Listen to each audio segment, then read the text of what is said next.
بسم اللہ الرحمن الرحیم۔ آج ہم آپ کو بتائیں گے رات کو بار بار آنکھ کیوں کھلتی ہے۔ خوشخبری بھی سن لیں۔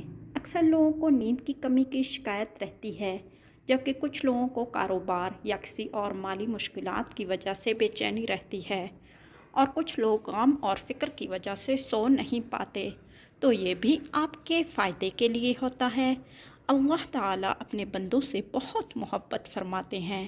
اسی بارے میں خوشخبری کی حدیث سنیں۔ حضرت ابو ہریرہ رضی اللہ تعالیٰ عنہ سے روایت ہے کہ رسول اللہ صلی اللہ علیہ وآلہ وسلم نے فرمایا، ہر رات اللہ تبارک و تعالیٰ اپنی شان کے مطابق آسمان دنیا کی طرف نزول فرماتا ہے۔ جبکہ رات کا آخری تہائی حصہ باقی رہ جاتا ہے تو وہ فرماتا ہے، کون ہے مجھ سے دعا کرنے والا تاکہ میں اس کی دعا قبول کروں؟ کون ہے مجھ سے سوال کرنے والا کہ میں اسے عطا کروں؟ کون ہے مجھ سے استغفار کرنے والا تاکہ میں اس کی مغفرت کروں؟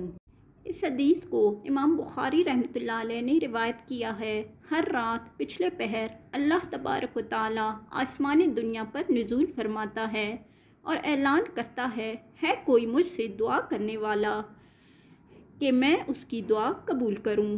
ہے کوئی مجھ سے مانگنے والا کہ میں اسے دوں؟ ہے کوئی مجھ سے بخشش طلب کرنے والا ہے کہ میں اس کو بخش دوں؟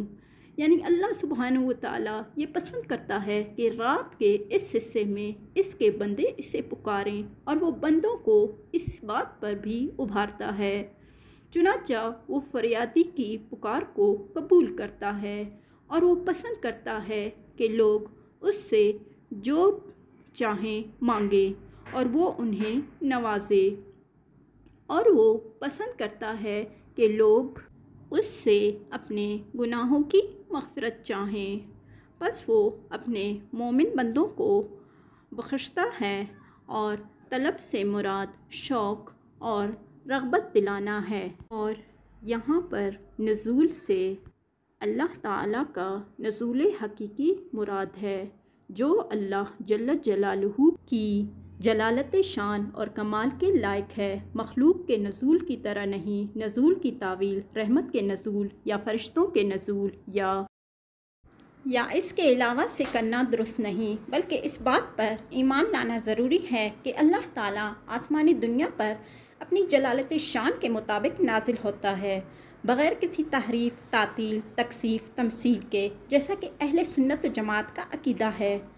اس بات پر ایمان کہ اللہ تعالیٰ رات کے آخری تہائی حصے میں نچلے آسمان پر اسی طرح اترتا ہے جس طرح اترنا اس کی عظمت کے شایان شان ہے۔ اس بات پر ایمان بغیر کسی تحریف و تعطیل اور بغیر کسی تکییف اور تمثیل کے رکھنا ہے۔ رات کا آخری تہائی حصہ دعا کی قبولیت کے اوقات میں سے ہے۔ اس حدیث کو سننے کے بعد انسان کو چاہیے کہ وہ دعا کی قبولیت کے لیے اوقات سے فائدہ اٹھانے کا خوب خیال رکھے۔